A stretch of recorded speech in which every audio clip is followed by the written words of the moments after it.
Why human guards arrive unarmed. A secret that could fracture the galaxy. Part 1.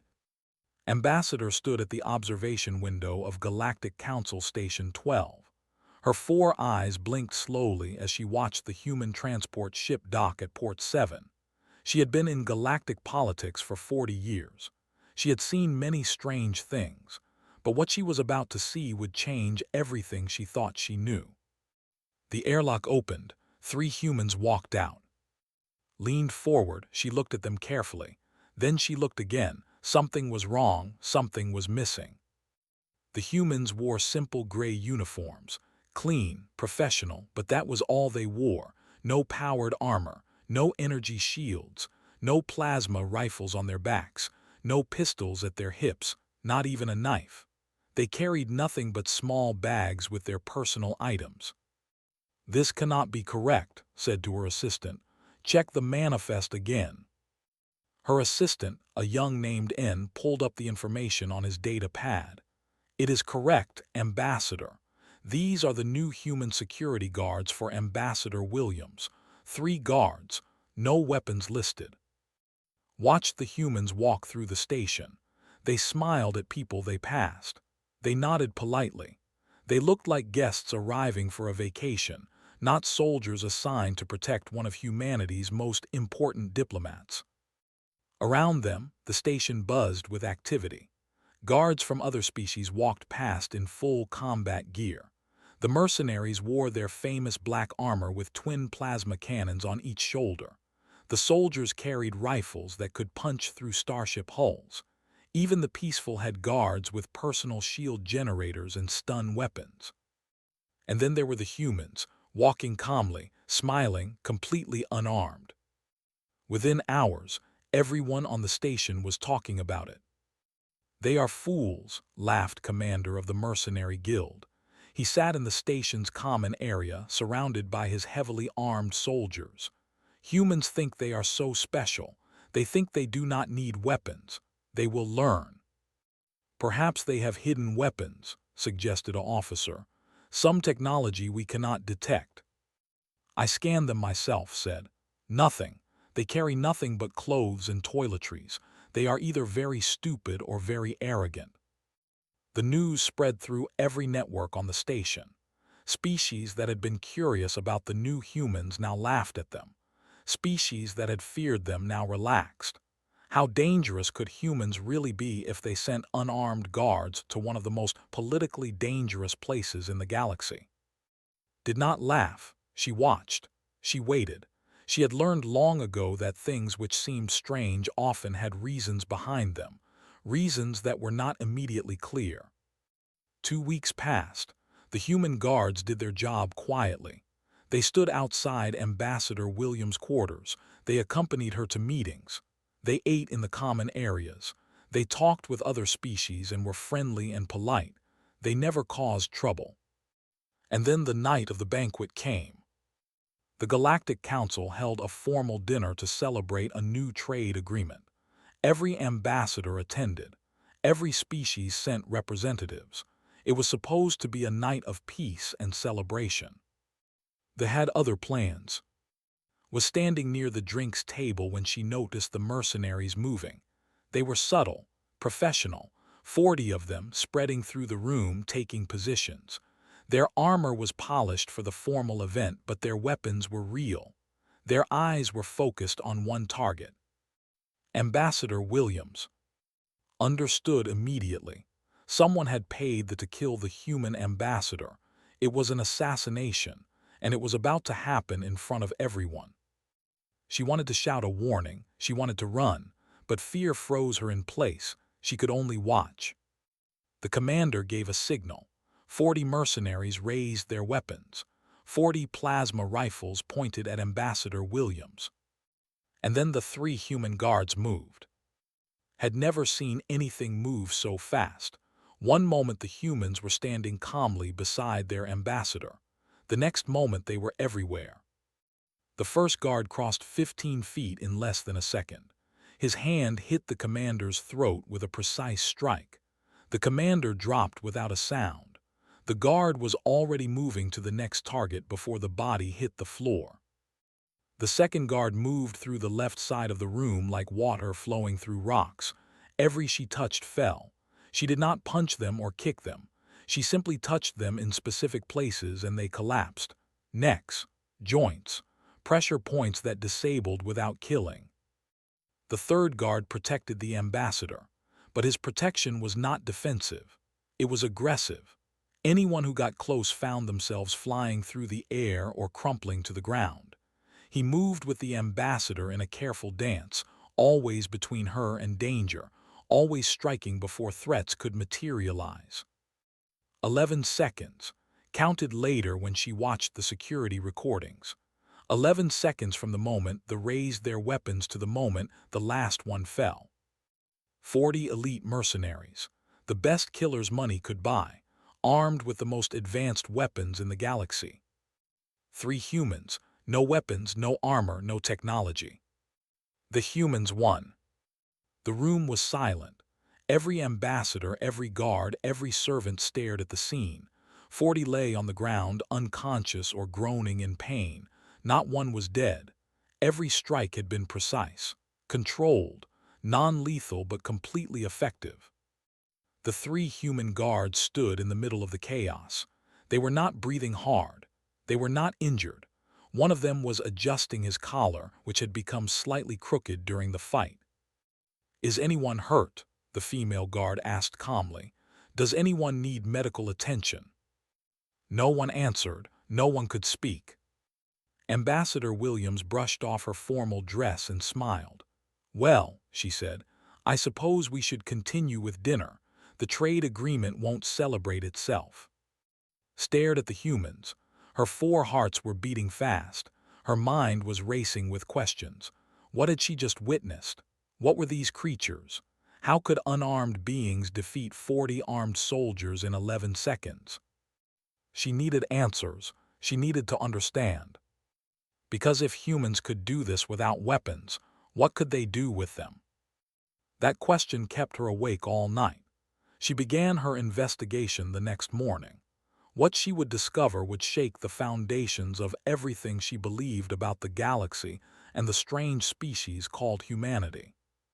The secret was bigger than an assassination. The secret was bigger than politics. The secret was something that could fracture the galaxy itself, and was determined to find it. Why human guards arrive unarmed, a secret that could fracture the galaxy. Part 2. Spent the next 3 months doing nothing but research. She pulled every file she could find on humans. She read every report. She watched every recording. She contacted every intelligence network the collective had built over centuries. At first, the information seemed normal. Humans were a young species. They had only been in space for 200 years. They came from a medium-sized planet called Earth in an unremarkable solar system. They had 2 arms, 2 legs, 2 eyes. They breathed oxygen. They ate plants and animals. Nothing special. But the deeper dug, the stranger things became. She found a medical report from a joint military exercise.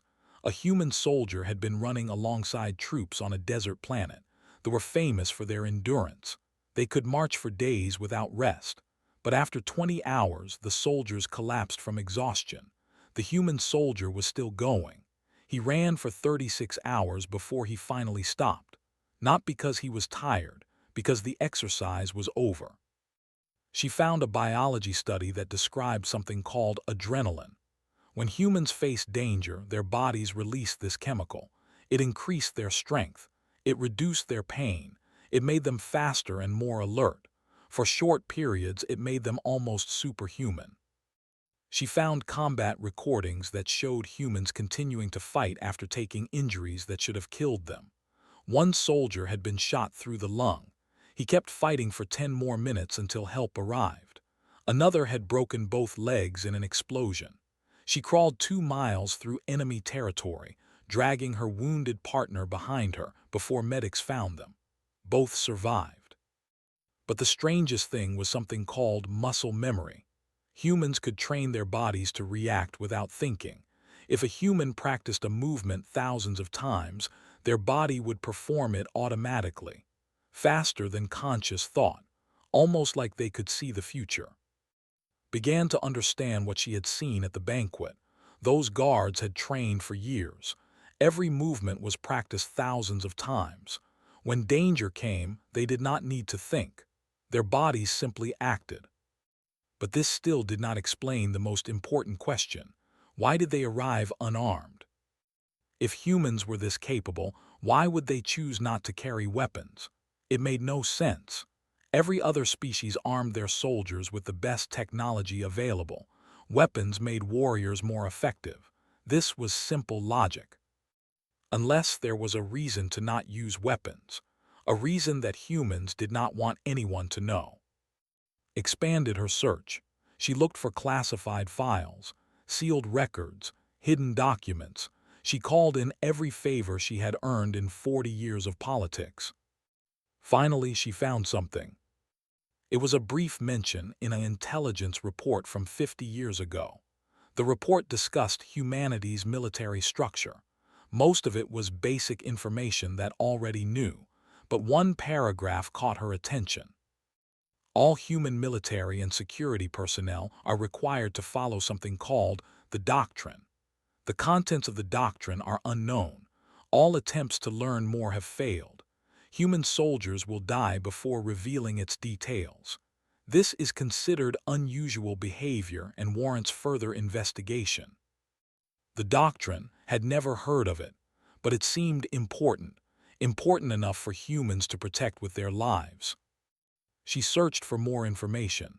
She found almost nothing, just scattered references in old reports, mentions of the doctrine without any explanation. It was like trying to catch smoke with her hands. Finally, she found a name. A retired human guard who had served for 30 years. He had protected ambassadors, presidents, and royalty across a dozen worlds. He was now living on a peaceful colony planet, far from politics and danger. Sent him a message. She explained who she was. She told him about the banquet. She asked if he would be willing to talk. She expected no response, or a refusal. Humans were protective of their secrets. But 2 days later replied. He agreed to meet her. Traveled to his colony. It took 3 weeks by standard transport. She spent the time reviewing everything she had learned. She prepared questions. She prepared arguments. She prepared herself for the possibility that he would tell her nothing. Lived in a small house near a forest. He was old by human standards. His hair was gray. His face had deep lines, but his eyes were sharp and clear, and when he moved could still see the smooth efficiency that she had witnessed in those guards at the banquet. He invited her inside. He made her tea, adjusting the temperature and composition for biology. He was a good host, polite, patient. Finally, they sat across from each other and asked her questions. "I have studied your species for months," she said. "I have learned about your endurance, your adrenaline, your muscle memory. I understand that your guards are highly trained, but I do not understand why they carry no weapons. This makes no sense to me." Smiled. It was a sad smile, a tired smile. "You've done good research," he said. "Most species never bother to look that deeply. They just assume we're strange or stupid." "I do not think you are stupid," said. "I think there is a reason connected to something called the doctrine." Was quiet for a long moment. He looked out his window at the forest. The trees moved gently in the wind. "The doctrine," he said softly. "You found out about that." "Only the name, nothing more." Nodded slowly. He turned back to face her. His eyes were serious now, more serious than had expected. "You want to know why we don't carry weapons," he said. "The answer is simple. We don't carry weapons because we are the weapons, our bodies, our minds, our training. We are designed to kill. It's in our blood, in our bones, in our history." He leaned forward. "But that's not the secret. The secret is what we're really protecting. It's not the ambassadors, it's not the politicians, it's not even our own people." Felt her 4 hearts beating faster. Then what are you protecting? Looked at her with eyes that had seen too much, eyes that carried a weight she was only beginning to understand.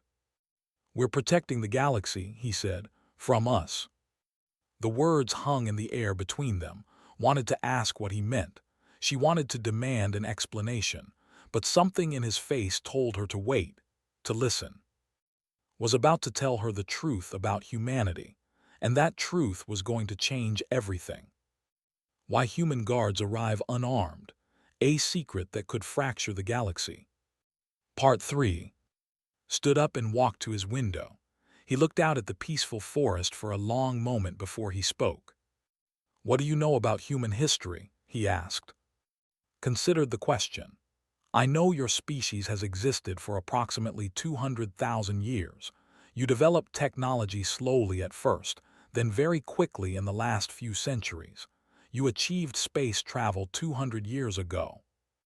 That's the official version, said. The clean version. But do you know what we did to each other before we reached the stars?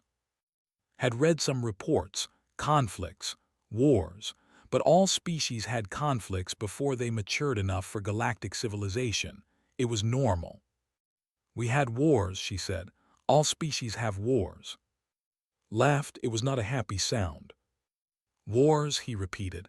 Yes, we had wars. Let me tell you about our wars. He turned to face her. His eyes were dark with memories. In one war, we killed 17 million of our own species in 4 years. We invented machines specifically designed to kill as many people as possible. Poison gas that destroyed lungs, bombs that could level cities, weapons that tore through flesh and bone like paper. Felt uncomfortable. These numbers were large, but surely other species had similar conflicts. 20 years later, continued, we had another war. This one killed 70 million. We built factories whose only purpose was to murder people by the thousands. We dropped bombs that erased entire cities in seconds. We invented weapons that could poison the land and water for generations. 70 million. Tried to process this number. It was larger than the entire population of some species. We almost destroyed ourselves, said. Multiple times.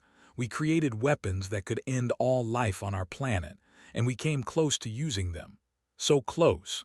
Several times, only luck or one person's choice prevented total destruction. He sat down again. He looked old, tired. You see, Ambassador, humans discovered something terrible about ourselves. When we have weapons, we use them. Not with restraint, not with wisdom. We escalate, we innovate. We find new and better ways to kill. Give a human a rock and he will eventually build a nuclear bomb. It's in our nature. We cannot help it. Thought about what she had seen at the banquet. The speed, the precision, the efficiency. Those guards had defeated 40 armed soldiers in 11 seconds using only their hands. If humans could do that without weapons, what could they do with them? When we finally reached space, continued, our leaders faced a choice. We could enter the galactic community the way we had always been, armed, dangerous, ready to fight, or we could try something different. The doctrine said. Nodded, the doctrine. It was created by the first generation of human space explorers. They looked at our history. They looked at what we had done to ourselves. And they decided that if we brought that violence to the stars, we would destroy everything. Not just ourselves. Everyone. He leaned forward, his voice intense. Human guards and soldiers trained for years. We learned to fight with our bodies because our bodies are the one weapon we cannot put down. But we do not carry external weapons unless we face extinction. No guns, no bombs, no technology designed to kill, because our leaders understood something important. What did they understand? Looked at her directly. They understood that the moment humans start arming themselves in space, we will not stop. We will see threats everywhere. We will build bigger weapons, better weapons. We will do what we have always done. We will escalate until someone dies or everything dies. It is our greatest weakness. Sat in silence. She was trying to understand. This was not what she had expected. So the unarmed guards, she said slowly, they are not a sign of weakness. No, they are a sign of restraint. Yes, you are limiting yourselves on purpose. Smiled grimly. Every human guard you see has spent years learning to restrain themselves, to control the violence that lives inside us. The training is not just about fighting. It is about knowing when not to fight, about holding back, about protecting without destroying. He stood again and walked to a shelf. He picked up a small object and brought it back. It was a simple metal coin with strange markings. This is a doctrine token, he said. Every human guard carries one. It reminds us of our promise to be protectors, not conquerors, to use our strength for defense, not domination. Looked at the coin. Such a small thing to carry such a large meaning. But why keep this secret, she asked. Why not tell the galaxy? Put the coin away. His face became serious again. Because if the galaxy knew the truth, everything would change. Some species would fear us even more than they already do. They would see us as threats that must be eliminated before we break our promise. Others would try to provoke us, to make us break the doctrine so they could say they were right to fear us. He shook his head.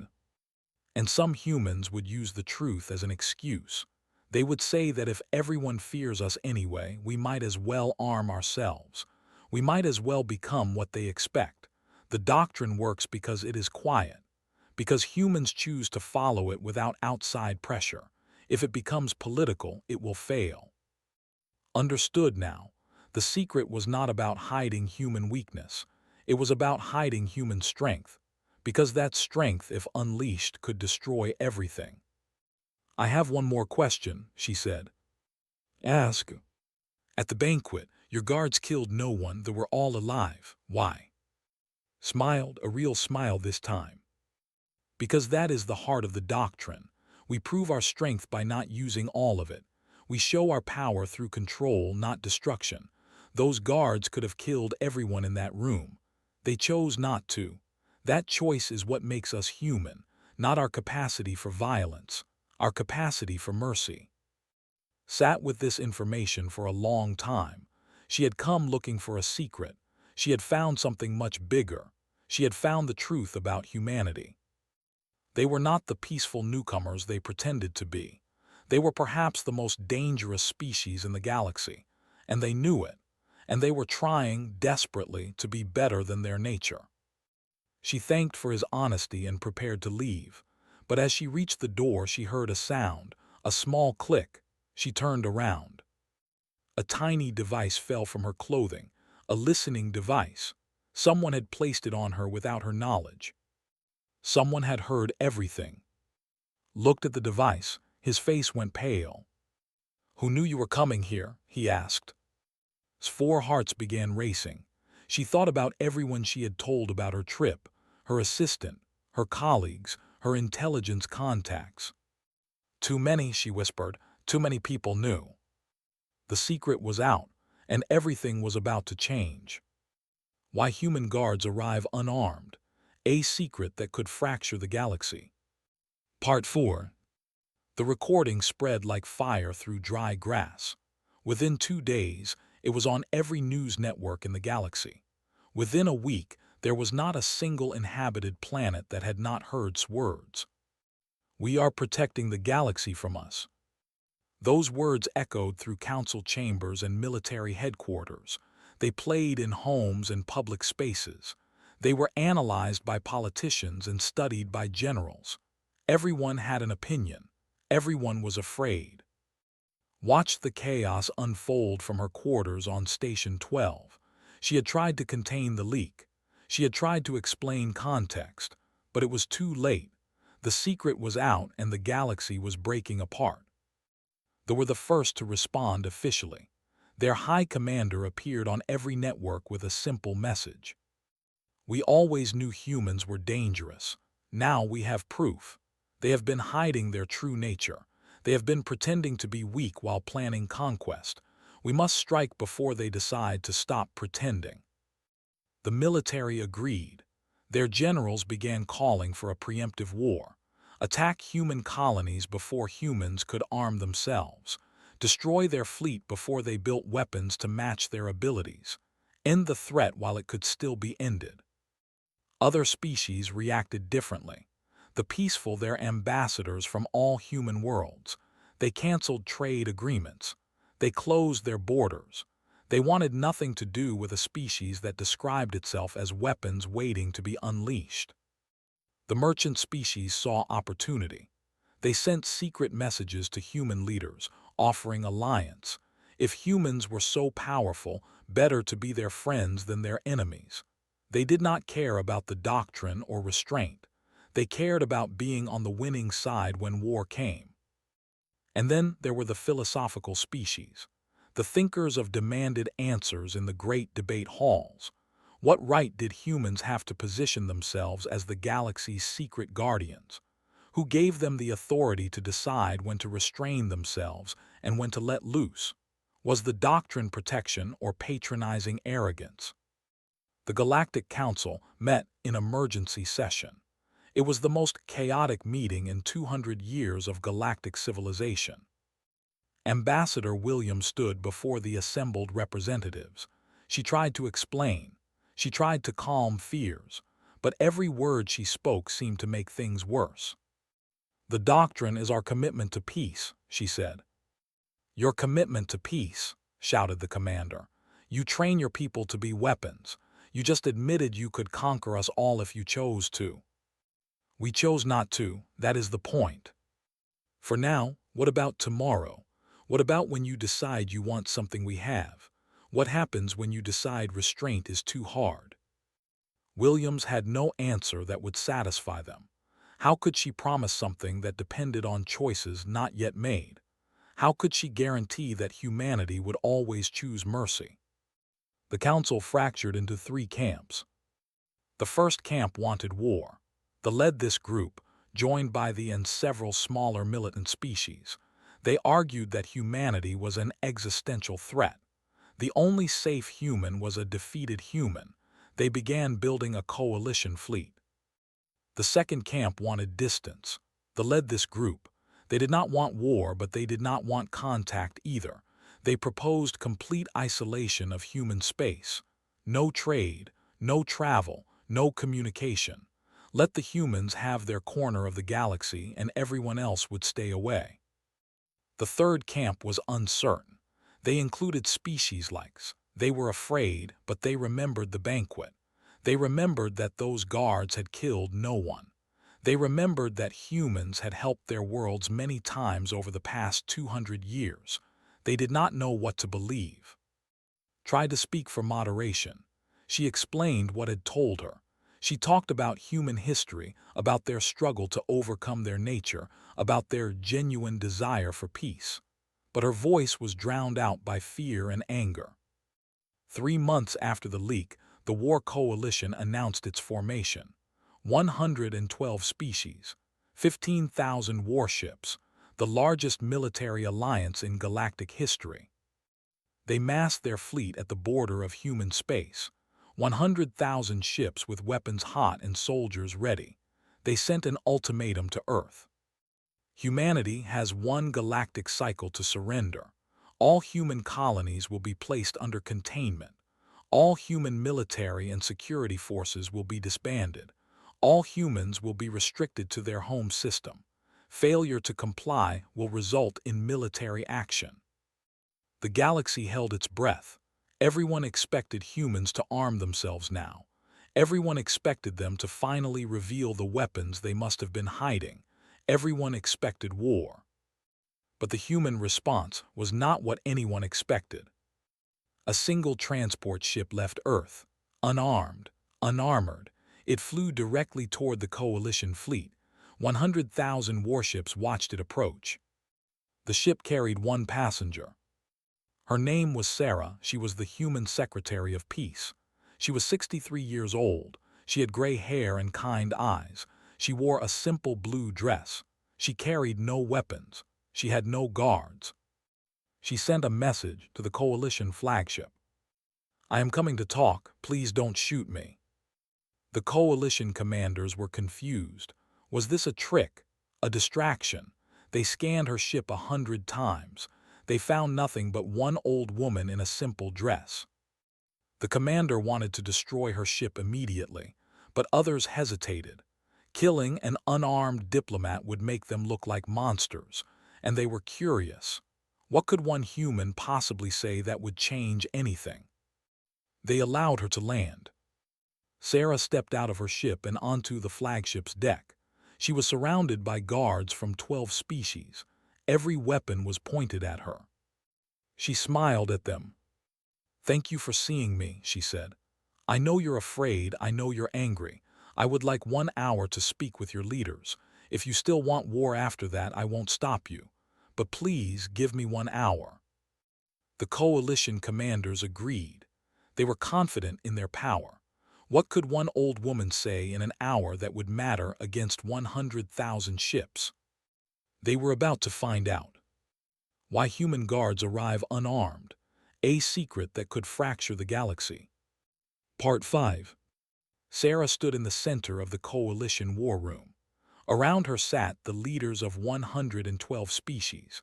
Behind them stood thousands of armed guards. Above them floated images of the massive fleet that surrounded her tiny ship. She was alone, unarmed, facing the most powerful military force ever assembled. And she was smiling. "You think you know our secret now," she began. Her voice was calm, soft, like a grandmother telling stories to children. "You heard the recording. You heard say that humans are dangerous, that we are weapons, that we are protecting the galaxy from ourselves." The commander snorted. "We heard enough, we know what you are." "Do you?" Sarah asked. "Do you really understand what you heard?" She walked slowly around the room. No one stopped her. Every guard had their weapon ready, but something about this old woman made them hesitate. "Let me tell you some stories," Sarah said.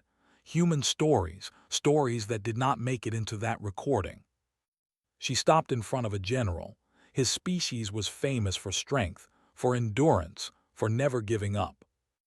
"On our world," Sarah said, "there was a woman named. Her young child was trapped under a vehicle.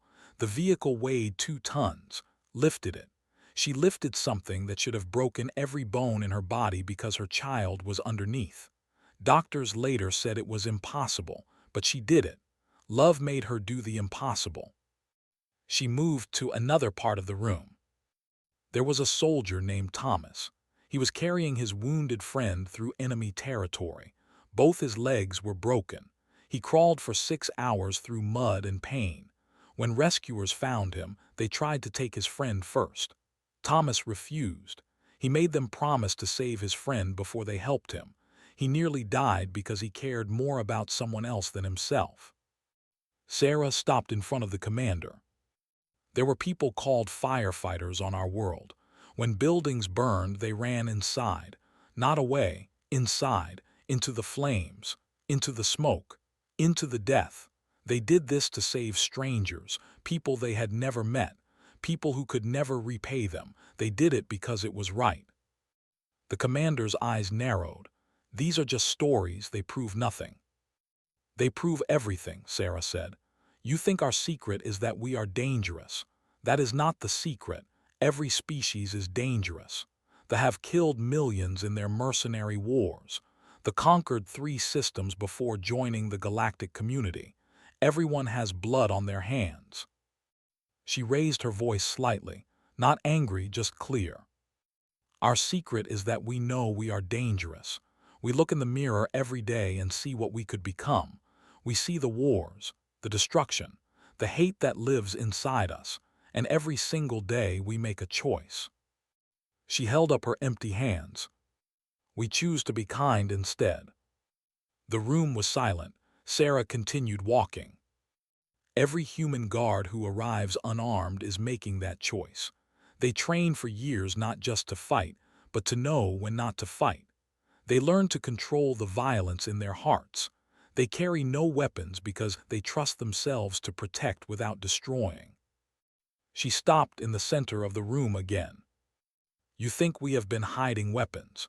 You think somewhere we have secret fleets and hidden bombs. You think we have been waiting for the right moment to conquer you all." She laughed softly. "We have no hidden weapons. We never built them. The doctrine forbids it. All we have is what you see, unarmed guards training, and a promise we make to ourselves every day." The general leaned forward. "How can we believe you? How can we trust a species that admits it could destroy us?" Sarah turned to face him. "I cannot prove our good intentions. No words can do that, but I can show you our actions." She pulled out a data chip and placed it on the table. "This contains records of every incident where humans could have started a war with other species and chose not to. Assassination attempts we could have used as excuses. Resources we could have hoarded but shared instead. Technologies we could have weaponized but gave away freely." She pushed the chip toward the coalition leaders. 50 years of choices, 50 years of restraint, 50 years of being strong enough to be gentle. The representative, who had been silent until now, spoke up. "Even if this is true, how do we know you will continue? How do we know the next generation will keep this promise?" Sarah nodded. "You don't, that's the truth. We cannot promise what our children will choose. All we can do is teach them, show them, hope they understand." She looked around the room at all the faces watching her. "You can fire on us today. We will not arm ourselves. We will evacuate who we can, and our guards will die protecting our people with their bare hands. You will prove that the galaxy destroys those who choose peace." Her voice grew stronger. "Or you can take the harder path. You can trust us, not because we are weak, because we are strong enough to deserve trust. You can join us in proving that restraint is more powerful than violence, that mercy is braver than war." The silence stretched for a long moment. Then the general stood up. His species had always respected strength, and now he understood what true strength looked like. "I have studied human combat records," he said slowly. "I always wondered why your soldiers did such impossible things. Now I understand. It was never about the fighting. It was about what they were fighting for." He deactivated his weapon. "I will not fire on a species that chooses mercy over power." One by one, other commanders followed. The representative, her isolation proposal. A captain, remembering how the guards at the banquet had spared his brothers, stood down his troops. The coalition did not collapse all at once. There were still arguments, still fears, still those who wanted war, but the tide had turned. Sarah, unarmed and alone, had faced 100,000 warships, and she had won, not through strength, through truth. 6 months later, stood on Station 12 watching something she never expected to see. Joint patrols of humans and other species walking together. Human guards, still unarmed, working alongside and end. A young recruit approached one of the human guards, recognized her. She was one of the 3 from the banquet. "I don't understand," the young said. "You are so strong, why don't you carry weapons?" The human guard smiled. She flexed her arm, then tapped her head, then placed her hand over her heart. "The body, the mind, and this," she said. "The choice to protect instead of destroy, that's the real weapon. That's the hardest fight there is." She put her arm around the young. "And we win it every day. Want to learn how?" The young nodded slowly. Something had changed in his eyes. Understanding, respect, maybe even hope. Turned away from the window. She had spent months trying to find a secret that would fracture the galaxy.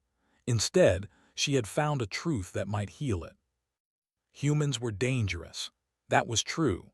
But they were also proof that the most dangerous thing in the universe was not violence. It was the courage to choose something better. The galaxy had not fractured after all. Slowly, carefully, it was learning to trust.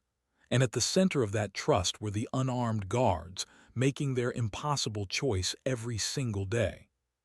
Protecting the galaxy not from aliens or enemies. Protecting it from the darkness that lives in every heart, including their own.